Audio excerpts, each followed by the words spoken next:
اعوذ باللہ من الشیطان الرجیم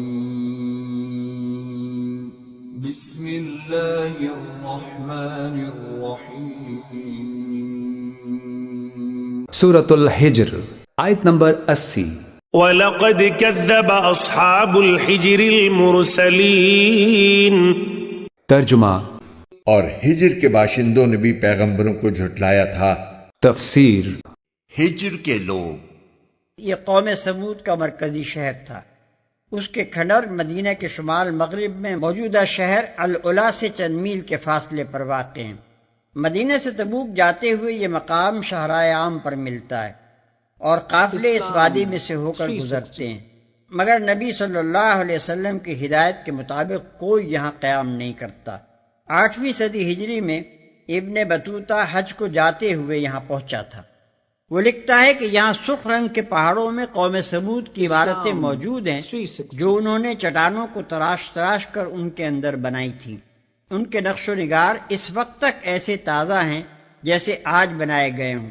ان مکانات میں اب بھی سڑی گلی انسانی ہڈیاں پڑی ہوئی ملتی ہیں۔ آیت نمبر 81۔ وَآتَيْنَاهُمْ آيَاتِنَا فَكَانُوا عَنْهَا مُعْرِضِينَ۔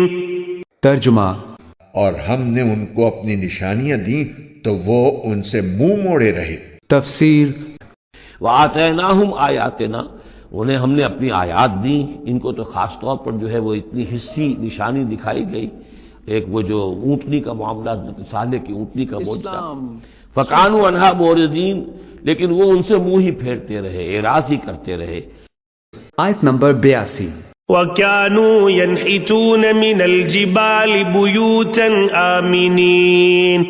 ترجمہ، اور وہ پہاڑوں کو تراش تراش کر بے خوف و خطر مکان بنایا کرتے تھے۔ تفسیر، وَكَانُوا يَنْحِتُونَ مِنَ الْجِبَالِ بُيُوتًا آمِنِينَ، اور وہ پہاڑوں کو تراش کر اپنے لیے بڑے امن والے گھر بناتے تھے۔ یہ گھر آج بھی موجود ہیں، میں خود بھی ایک مرتبہ گیا ہوں اور دیکھ کر آیا اس پورے علاقے کو۔ آیت نمبر 83۔ فَأَخَذَتْهُمُ الصَّيْحَةُ مُصْبِحِينَ۔ ترجمہ، آخر انہیں صبح صبح ایک چنگھاڑ نے آ پکڑا۔ تفسیر، فَأَخَذَتْهُمُ الصَّيْحَةُ مُصْبِحِينَ، تو انہیں بھی آ پکڑا ایک چنگھاڑ نے صبح کے وقت۔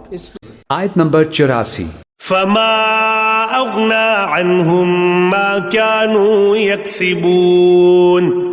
ترجمہ، اور نتیجہ یہ ہوا کہ جس ہنر سے وہ کمائی کرتے تھے وہ ان کے کچھ کام نہ آیا۔ تفسیر، یعنی ان کے وہ سنگین مکانات جو انہوں نے پہاڑوں کو تراش تراش کر ان کے اندر بنائے تھے، ان کی کچھ بھی حفاظت نہ کر سکے۔ آیت نمبر 85۔ وَمَا خَلَقْنَا السَّمَاوَاتِ وَالْأَرْضَ وَمَا بَيْنَهُمَا إِلَّا بِالْحَقِّ وَإِنَّ السَّاعَةَ لَآتِيَةٌ فَاصْفَحِ الصَّفْحَ الْجَمِيلَ۔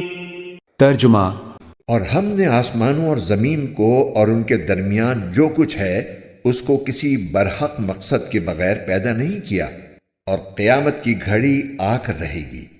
لہٰذا اے پیغمبر، ان کافروں کے طرز عمل پر خوبصورتی کے ساتھ درگزر سے کام لو۔ تفسیر، یعنی اس کائنات کو پیدا کرنے کا مقصد یہ ہے کہ نیک لوگوں کو آخرت میں انعام دیا جائے اور نافرمانوں کو سزا دی جائے۔ لہٰذا حضرت صلی اللہ علیہ وآلہ وسلم کو تسلی دی جا رہی ہے کہ آپ ان کافروں کے اعمال کے ذمہ دار نہیں ہیں، بلکہ ان کا فیصلہ اللہ تعالیٰ خود کرے گا۔ درگزر سے مراد یہ نہیں ہے کہ ان کو تبلیغ نہ کی جائے، بلکہ مقصد یہ ہے کہ ان کو سزا دینا آپ کی ذمہ داری نہیں ہے۔ مکی زندگی میں ان سے لڑنے کی بھی اجازت نہیں تھی، اور ان کی طرف سے جو اذیتیں مسلمانوں کو پہنچ رہی تھیں ان کا بدلہ لینے کا بھی حکم نہیں تھا۔ درگزر کرنے سے یہ مراد ہے کہ فی الحال ان سے کوئی بدلہ بھی نہ لو۔ اس طرح مسلمانوں کو تکلیفوں کی بھٹی سے گزار کر ان میں اعلیٰ اخلاق پیدا کیے جا رہے تھے۔ آیت نمبر 86۔ إِنَّ رَبَّكَ هُوَ الْخَلَّاقُ الْعَلِيمُ۔ ترجمہ، یقین رکھو کہ تمہارا رب ہی سب کو پیدا کرنے والا، سب کچھ جاننے والا ہے۔ تفسیر، یعنی خالق ہونے کی حیثیت سے وہ اپنی مخلوق پر کامل غلبہ و تسلط رکھتا ہے۔ کسی مخلوق کی یہ طاقت نہیں ہے کہ اس کی گرفت سے بچ سکے۔ اور اس کے ساتھ وہ پوری طرح باخبر بھی ہے۔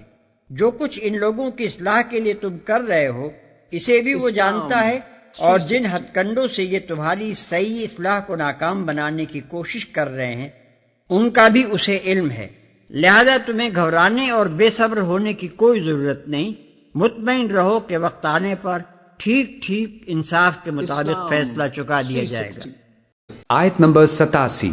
وَلَقَدْ آتَيْنَاكَ سَبْعًا مِّنَ الْمَثَانِي وَالْقُرْآنَ الْعَظِيمَ۔ ترجمہ، اور ہم نے تمہیں 7 ایسی آیات دے رکھی ہیں جو بار بار پڑھی جاتی ہیں اور عظمت والا قرآن عطا کیا ہے۔ تفسیر، بار بار دہرائی جانے کے لائق ہیں، یعنی سورہ فاتحہ کی آیات۔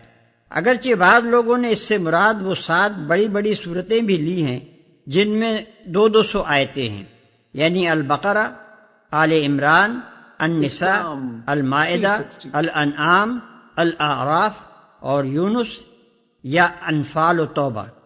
لیکن سلف کی اکثریت اس پر متفق ہے کہ اس سے سورہ فاتحہ ہی مراد ہے، بلکہ امام بخاری رحمۃ اللہ علیہ نے 2 مرفوع روایتیں بھی اس امر کے ثبوت میں پیش کی ہیں کہ خود نبی صلی اللہ علیہ وسلم نے 7 من المثانی سے مراد سورہ فاتحہ بتائی ہے، قرآن عظیم عطا کیا ہے۔ یہ بات بھی نبی صلی اللہ علیہ وسلم اور آپ کے ساتھیوں کی تسکین و تسلی کے لیے فرمائی گئی۔ یہ وقت وہ تھا جب حضور صلی اللہ علیہ وسلم اور آپ کے ساتھی سب کے سب انتہائی خستہ حالی میں مبتلا تھے۔ کار نبوت کی عظیم ذمہ داریاں سنبھالتے ہی حضور صلی اللہ علیہ وسلم کی تجارت قریب ختم ہو چکی تھی، اور حضرت خدیجہ رضی اللہ عنہا کا سرمایہ بھی 10-12 سال کے عرصے میں خرچ ہو چکا تھا۔ مسلمانوں میں سے بعض کم سن نوجوان تھے جو گھروں سے نکال دیے گئے تھے، بعض صنعت پیشہ یا تجارت پیشہ تھے جن کے کاروبار معاشی مقاطعہ کے مسلسل ضرب سے بالکل بیٹھ گئے تھے، اور بعض بیچارے پہلے ہی غلام یا موالی تھے جن کی کوئی معاشی حیثیت نہ تھی۔ اس پر مزید یہ ہے کہ حضور صلی اللہ علیہ وسلم سمیت تمام مسلمان مکے اور اطراف و نواح کی بستیوں میں انتہائی مظلومی کی زندگی بسر کر رہے تھے، ہر طرف سے مطعون تھے، ہر جگہ تذلیل و تحقیر اور تضحیک کا نشانہ بنے ہوئے تھے، اور قلبی اور روحانی تکلیفوں کے ساتھ جسمانی اذیتوں سے بھی کوئی بچا ہوا نہ تھا۔ دوسری طرف سرداران قریش دنیا کی نعمتوں سے مالا مال اور ہر طرح کی خوشحالیوں میں مگن تھے۔ ان حالات میں فرمایا جا رہا ہے کہ تم شکستہ خاطر کیوں ہوتے ہو؟ تم کو تو ہم نے وہ دولت عطا کی ہے جس کے مقابلے میں دنیا کی ساری نعمتیں ہیچ ہیں۔ رشک کے لائق تمہاری یہ علمی و اخلاقی دولت ہے، نہ کہ ان لوگوں کی مادی دولت جو طرح طرح کے حرام طریقوں سے کما رہے ہیں اور طرح طرح کے حرام راستوں میں اس کمائی کو اڑا رہے ہیں، اور آخر کار بالکل مفلس و قلاش ہو کر اپنے رب کے سامنے حاضر ہونے والے ہیں۔ آیت نمبر 88۔ لا تمدن عينيك إلى ما متعنا به أزواجا منهم ولا تحزن عليهم واخفض جناحك للمؤمنين۔